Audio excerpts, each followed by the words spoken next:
안녕하세요. 이하나 강사입니다. 오늘은요, 지난 시간에 말씀드린 것과 같이 동기 전동기에 대한 내용을 정리하려고 하는데요. 자, 동기 전동기는 동기 발전기하고 다르죠. 우리가 항상 머릿속에 기억해야 되는 거는 발전기하고 전동기의 차이를 일단 머릿속으로 그리셔야 돼요. 발전기는 전기자에서 기전력이 발생해서 외부로 나가죠. 근데 전동기는 외부에 전압이 걸려서 내부로 전류가 들어오는 형태예요. 자, 동기 전동기의 원리를 먼저 좀 보시게 되면은요. 지금 고정자, 다시 말해서 이게 전기자라고 하면 전기자 측에 3상의 교류 전압을 딱 걸어줘. 그러면 내부로 뭐가 들어가게 돼요? 이 권선이 엄청 감겨 있을 거 아니에요? 이 권선에 3상 교류 전류가 들어가게 됩니다. 자, 3상 우리 파형 이렇게 그리잖아요. 그쵸? 이런 전류가 들어가면 전류가 들어가니까 반드시 자기장이 나와요. 자기장이 나오죠. 근데 어떤 자기장이 나오냐면 자, 총 3가지 구간을 볼게요. 요렇게 가. 그래서 여기가 T초, T-초, T-초. 이쪽으로 갈수록 시간이 점점 지나니까 더 이렇게 지나는 곳이죠. 갈수록 시간은 더 길어지는 것이고요. 자, 그때 A상의 전류만 들어가는 전류고요. B상과 C상의 전류는 나오는 전류예요. 그게 무슨 말이냐면 여기가 A, 대문자로 써볼게요. B, C 120도씩이라 그랬잖아. 그러면 A 쪽으로 들어가고 B와 C는 나오는 전류라는 뜻이에요. 근데 우리가 전선을 감을 때 이렇게 감고 끝내는 게 아니잖아. 우리 패러건 쓰잖아요. 이렇게 감아서 또 이렇게 감아서 또 이렇게 감아서 이런 식으로 감아간단 말이에요. 그러니까 일로 집어넣고 나왔을 거 아니야. 그럼 여기를 소문자 A 다시라고 쓰면 들어갔으니까 여기는 나오는 전류가 나올 거고 자 같은 맥락으로 B에서 나왔다면 B 다시에선 들어갔을 거라고 C에서 나왔으면 C 다시는 들어갔을 거라고 반대죠. 전류는. 그래서 이렇게 이쪽에서는 앙펠의 오른나사 법칙을 적용시켜서 들어가는 전류니까 이렇게 회전하죠. 색깔 바꿔볼게요. 이렇게 회전하는 자기장이 나오고 지금 아래쪽 보세요. 아래쪽에서는 나오는 전류니까 이렇게 회전하잖아요.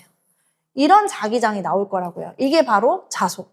자, T-초에서는 B상만 나와.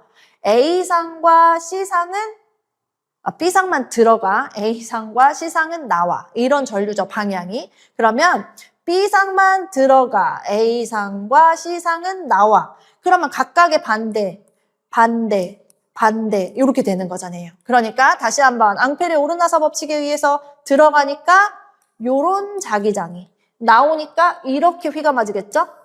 이런 자속이 나온단 말이에요. 그쵸? 자, 이번에 T-초에서는 C상만 들어가. A상과 B상은 나와. 그죠? C상만 들어가. A상과 B상은 나와. 그럼 반대 구간은 반대 이렇게 나오겠죠. 다시 한번 앙펠의 오른나사 법칙 이렇게 회전되겠네요. 얘는 이렇게 회전되겠네요. 그쵸? 지금 보세요.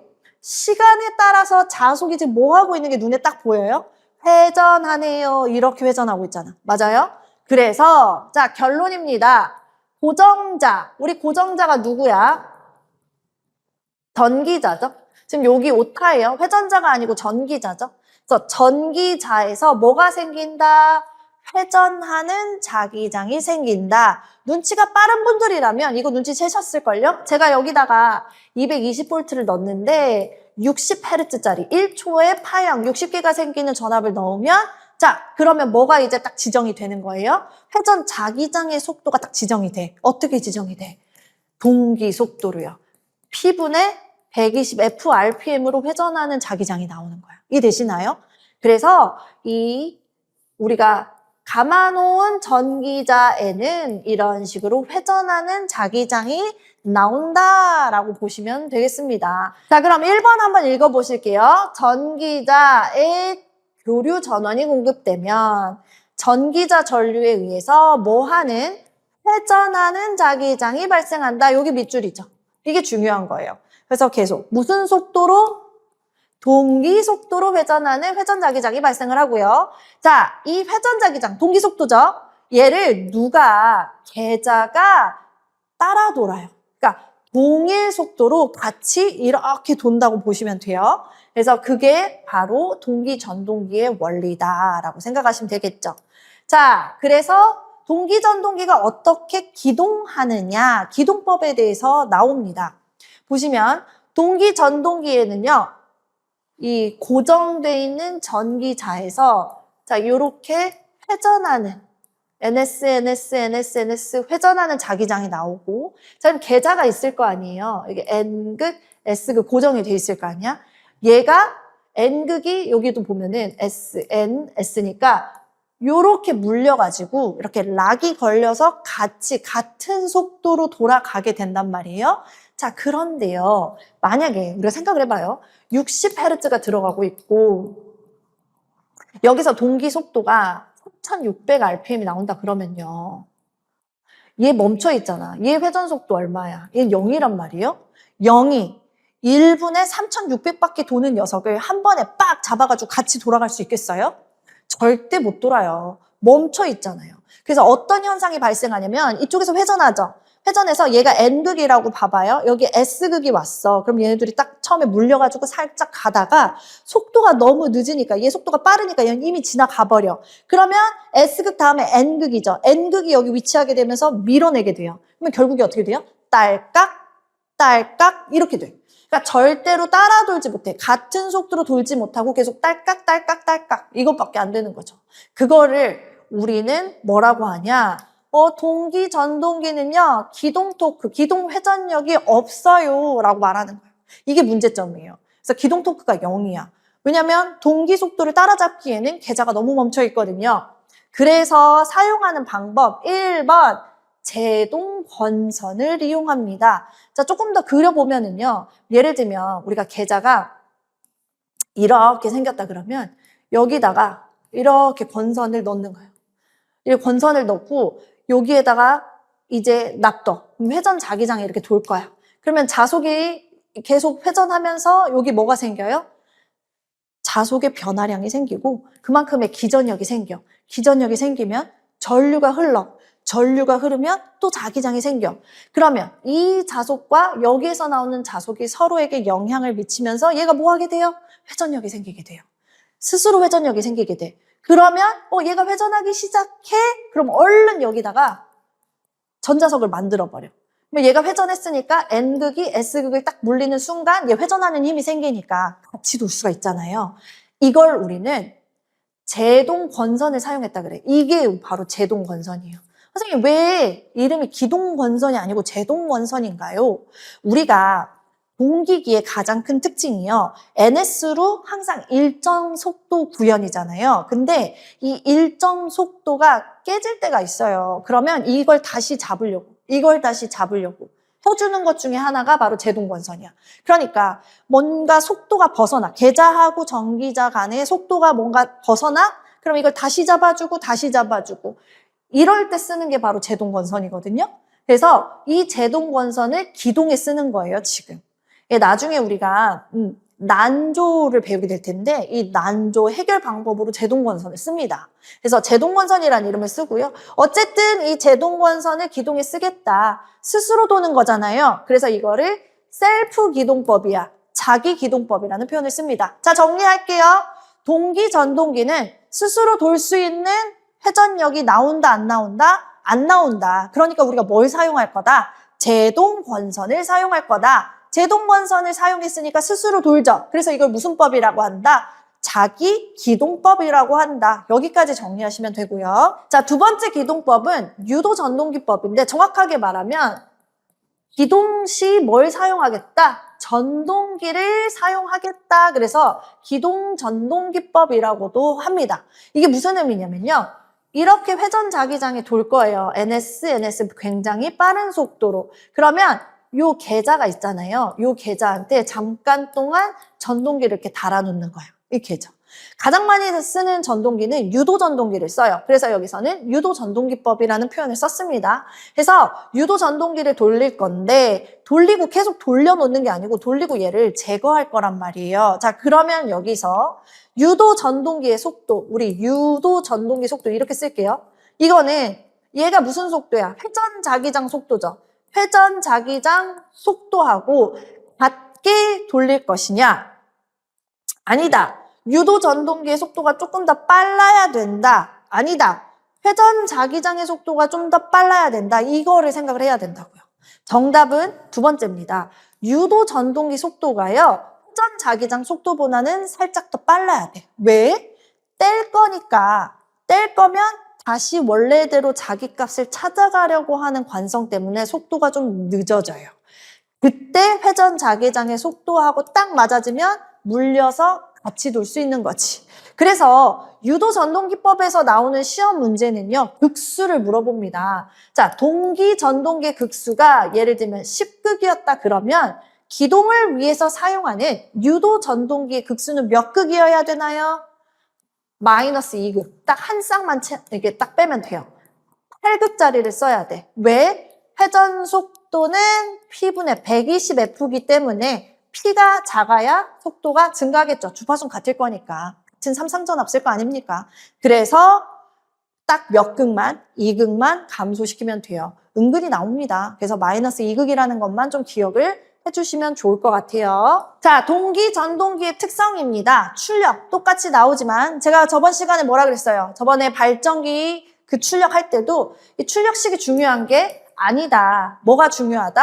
항상 E와 V 사이에는 크기의 차이도 있지만 무슨 차이가 있다?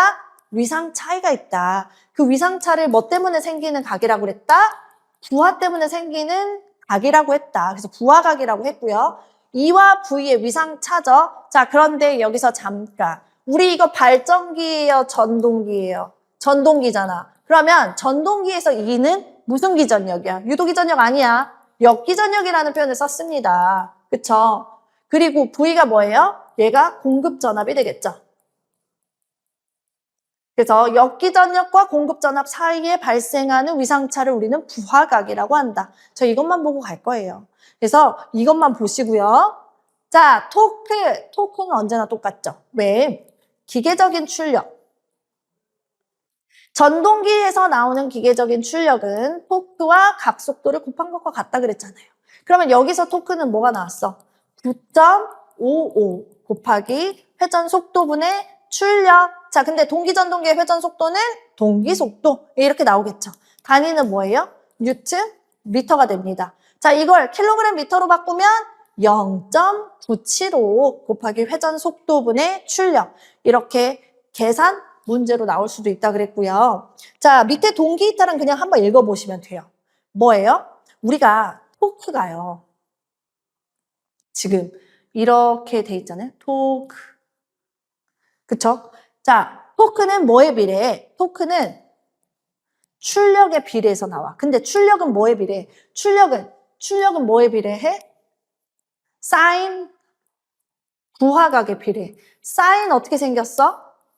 요렇게 생겼죠. 그래서 반주기만 보면은요. 토크가 점점 커질 거야. 출력이 점점 커지니까. 근데 이게 몇 도에서? 90도죠. 90도를 넘어가면 토크 감소, 빵! 이렇게 되는 거예요. 이런 걸 우리는 뭐라 그래? 동기 이탈이 됩니다. 그러니까 동기 속도를 유지하기 위해서는 이제 동기 이탈 현상이 나오지 않게끔 해주세요. 그러니까 90도를 초과하지 않게 해주세요 라는 뜻이에요. 그래서 90도가 초과하게 되면 동기 이탈이 생길 수 있습니다. 이런 얘기 하는 거니까 여기를 그냥 한번 읽어봐 주시면 좋을 것 같고요. 크게 시험 문제 나오진 않습니다. 자, 3번 별표. 동기 전동기에서는 3번은 무조건 말할 수밖에 없다. 자, 동기 전동기를 딱 놔둬요. 그래가지고 부하를 바꾸지 않아. 부하 일정하게 하고 공급 전압도 바꾸지 않아. 일정하게 하는 거예요. 그렇게 하고 뭐만 바꿨냐? 계좌전류요. 계좌전류를 크게 했다, 작게 했다. 크게 했다, 작게 했다 했더니 굉장히 이상한 일이 발생하더래요. 자, 일단 이 곡선부터 볼게요. 가로축이 의미하는 게 바로 계좌전류입니다. 세로축이 의미하는 거 전기자에 흐르는 전기자 전류가 되겠죠. 근데 그 전류 어때요? 아니, 계좌 전류가 작을 때에도 전기자 전류가 크고요. 계좌 전류가 클 때도 커요. 되려 점점 작아졌다가 커지는, 약간 이거 알파벳으로 따지면 무슨 자? V자처럼 보이죠. 그래서 이거를 위상 특성 곡선이라고도 하고 V 모양이다. 그래서 V 곡선이라고도 해요. 자, 이게 뭘 의미해요? 여자가 자속 발생이 작아. 이걸 우리는 부족 여자라고 할 거거든요. 부족 여자가 됐는데 전기자 전류가 가장 큰 값이 나와요. 계자 전류를 엄청 크게 과여자 시켰는데도 전기자 전류가 커져요. 근데 크기만 보는 게 아니고 얘네 특징이요. 여기서는 전압보다 뒤진 전류가 흘렀고요. 뭐 시키니까? 계자 전류를 적게 하니까. 계자 전류를 크게 하니까 진상 전류가 흐르더래. 지금 뭐가 달라졌어? 위상이 달라지잖아. 위상 특성 곡선이라 하는 거예요. 그래서 부하 일정, 공급 전압을 일정하게 해놓고 계자 전류를 조절하면 뭐가 달라? 전기자 전류의 크기 달라져요. 전기자 전류의 위상이 달라져요. 어떻게 달라져요? 부족여자 시키면 지상전류가 흐르고요. 과여자 시키면 진상전류가 흐르더래. 그러면 이렇게 물어볼 수 있겠죠. 나 동기 전동기를 부하 일정하게 하고 공급 전압 일정하게 해놓고 아까 우리 심야 시간 경부하 무부하 시 어떤 일이 발생한다 그랬어? 진상전류가 이제 이 회로에 들어오게 되면서 전압이 높아지는 현상이 생겼잖아요. 나 이거 그러면 이 동기 전동기를 거기다 붙여가지고 지상전류 흐르게 해줘야지 할 수 있잖아요. 근데 그렇게 쓰는 게 뭐다? 동기 조상기. 그쵸? 그래서 부족여자 시키면 지상전류가 흐르더라. 이거를 뭐로써? 이거 마치 리액터 같네요. 그래서 리액터의 역할을 한다라고 하고요. 과여자 시키면 진상전류가 흐르니까 얘 마치 뭐 같아요? 콘덴서 같죠? 그래서 콘덴서 같은 역할을 하네요. 네, 맞아요. 이거 이렇게 한번 정리를 해주시면 좋을 것 같습니다. 자, 하나 더요. 전기자 전류가 가장 크기가 작을 때 코사인 세타가 의미하는 게 바로 역률입니다. 역률이 몇 프로래? 100%래.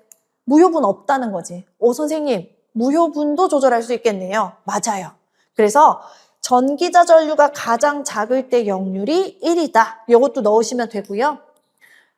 V곡선이 3개나 만들어지는 건가요? 아니요. 부하가 많았을 때는 V곡선이 좀 위로 가고요. 부하가 좀 적었을 때는 V곡선이 밑에 있어요. 그러니까 부하가 증가하면 곡선은 더 위에 존재하게 된다. 이렇게 보시면 되겠습니다. 자, 그러면 책으로 밑줄 그으면서 우리 한번 정리해 볼게요. 자, 동기 조상기를요. 부하 일정, 공급 전압 일정하게 해놓고 과여자 시키면 앞선 전류가 흐른다. 뭐로 작용? 콘덴서죠. 콘덴서로 작용한다. 자, 부족여자 시키면요. 전기자 전류가 뒤진 전류가 흐른다. 리액터로 작용을 하는 거죠. 자, 전기자 전류 크기가 가장 작을 때가 뭐다? 역률이 1일 때 무효분이 없어요 라고 말할 수 있다고요. 자, 동기전동기의 장점과 단점을 그래서 한번 정리를 해볼게요. 장점은 회전 속도가 항상 일정하죠. 자, 여기에 단점도 있어요. 왜? 회전 속도가 일정하니까 속도 제어가 어렵죠. 우리 속도 제어 할 수가 없죠. 자, 두 번째, 동기 조상기로 사용할 수 있어. 역률을 조정할 수 있어서 무효 전력 보상이 가능하다. 그러니까 유효 전력으로 다 쓸 수도 있다. 이런 말이 되는 거고요. 그 다음에 항상 같은 그 속도로 돌기 때문에 효율이 굉장히 높죠. 장시간 운전에 적합하고요. 공극이 크고 기계적으로 견고하다. 이건 단락비가 큰 애를 얘기를 듣는 것 같습니다.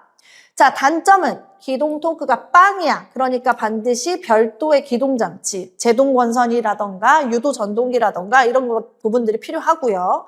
그 다음에 계자를 만들기 위해서는 반드시 직류 여자기 100에서 250V짜리의 전원이 필요하죠. 그리고 구조가 조금 더 복잡해지더라. 그 다음에 여자 회로가 이상되면 아까 동기 이탈 등의 고장이 발생하기가 쉽습니다. 일정값 유지하는 게 굉장히 어려운 일이거든요. 그래서 사실 이 난조가 발생하기도 쉬워요. 난조란 같은 속도를 유지하기 위해서 나타나는 현상이에요. 속도를 다시 잡고 잡아지면서 나타나는 진동이라고 생각하시면 되겠습니다. 그렇다면 이런 동기 전동기의 용도는요. 시험 문제 잘 나옵니다. 일정 속도가 필요한 대형 부하 누구누구 있어? 분쇄기, 압축기, 송풍기 등에 필요합니다. 가장 많이 나오는 오답은요. 기중기요. 크레인이요. 이거 누구 거였어? 이거는 힘이 센 직류 직권 전동기 거였단 말이에요. 그래서 이런 오답을 가장 많이 내고요.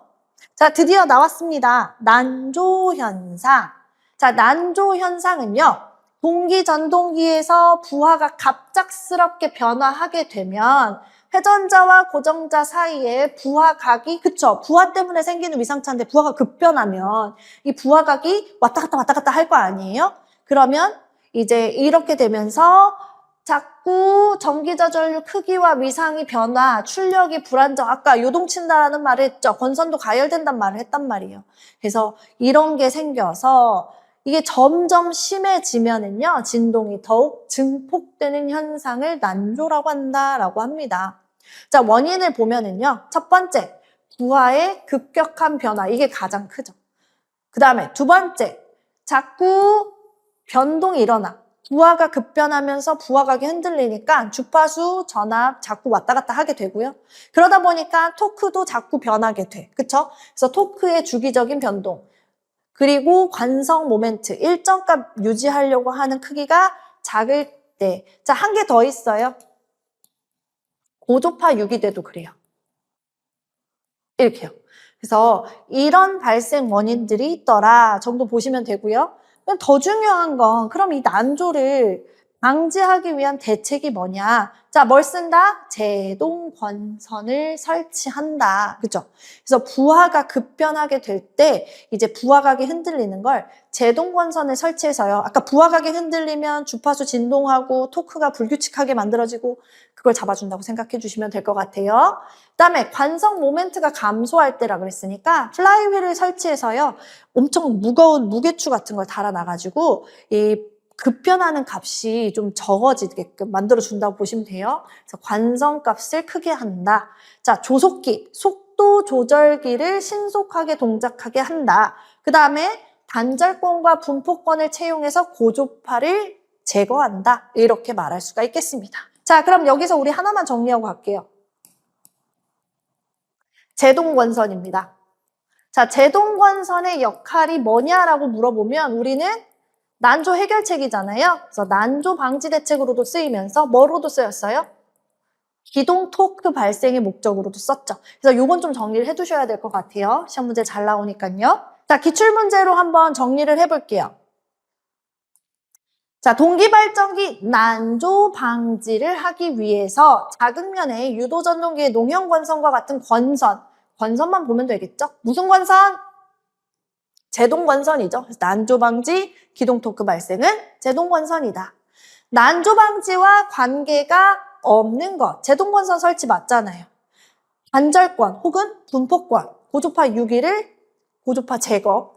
축세륜이라는 게 플라이휠이에요. 그래서 관성 모멘트를 크게 하는 거고요. 조속기의 감도를 예민하게 하면 되려 난조가 생겨요. 예민이 아니고 그냥 신속 정도로 하시면 되겠습니다. 정답은 4번이고요. 3번, 동기 전동기를 송전선의 전압 조정 및, 자, 여기 밑줄, 역률 개선에 사용하는 거, 조상기죠? 위상 조절기. 정답은 2번이다. 이렇게 보시고요. 자, 4번 볼게요. 이 조상기를 부족 여자로 하면 뭐로서 작용한다?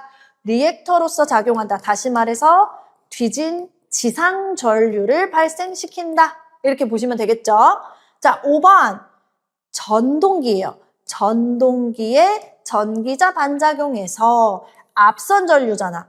발전기에서 앞선 전류는 증자. 그러니까 전동기에서 앞선 전류는 감자작용이 되더라. 이렇게 찍어주셔야죠. 자, 6번 문제 볼게요. 그림은 동기기의 위상 특성 곡선을 나타낸 것이다. 전기자 전류가 가장 작을 때 역률이 얼마다? 1이다. 이렇게 얘기했었죠. 자, 7번 볼게요.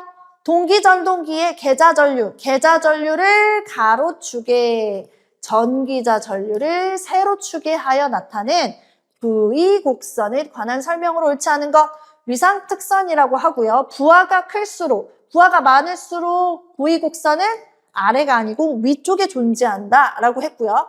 곡선의 최저점은 역률이 어디다? 역률이 1인 곳에 해당한다. 그 다음에 계자전류를 과여자 혹은 부족여자 시켜서 역률 조정할 수 있다고 했습니다. 정답은 2번이고요. 8번.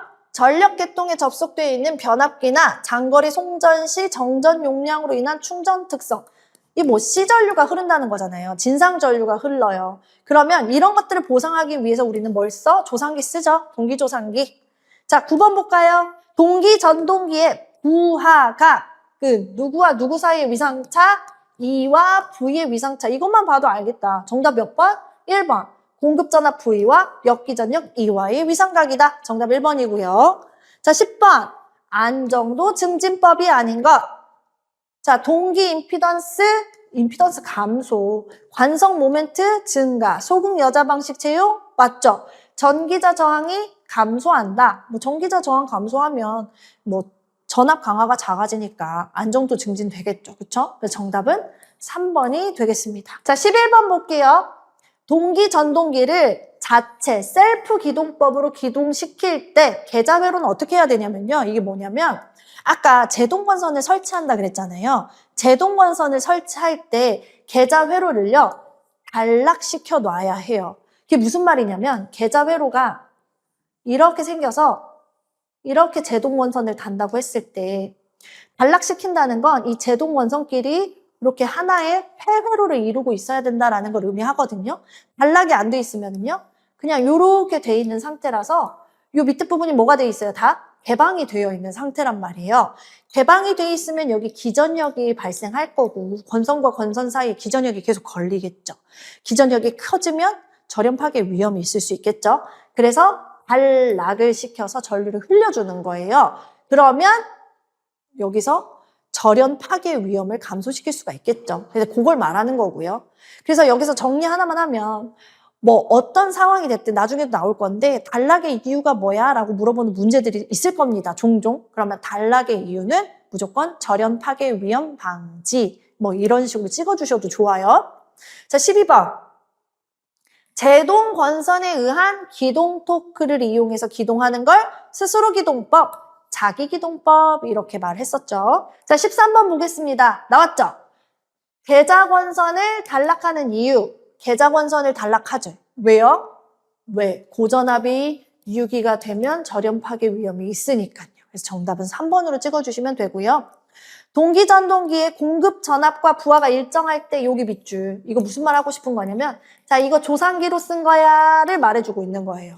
자, 그때 여자 전류를 변화시켜도 변하지 않는 거. 일단 여자 전류를 커졌다 작아졌다 하면 위상이 바뀌죠. 역률이 바뀌어. 그다음에 전기자 전류가 바뀌니까 그만큼의 역기전력도 바뀌어. 속도는 바뀌어 안 바뀌어? 안 바뀌어. 그래서 정답은 3번이 되겠습니다.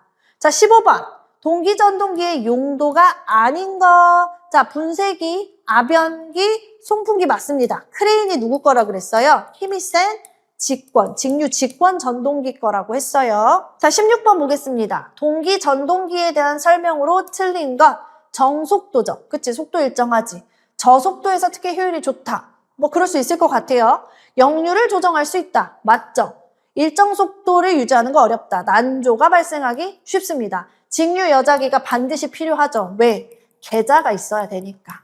정답은 4번이 틀렸고요. 17번. 동기 전동기의 특징으로 잘못된 것 일정 속도 맞습니다. 난조 발생하기 쉽습니다. 역류를 조정하기 쉽습니다. 부하하고 공급 전압 일정하게 하고 계좌를 왔다 갔다 하면 되겠죠. 계좌 전류를. 정답은 3번이다. 이렇게 보시면 되겠어요. 네, 이번 시간에는 우리가 동기 전동기에 대한 내용 정리를 했는데 어때요? 굉장히 짧죠? 길지 않아요. 대신 우리가 반드시 익혀야겠다라는 중요 포인트가 좀 보이지 않으셨어요? 첫 번째, 기동법. 두 번째, 동기 조상기.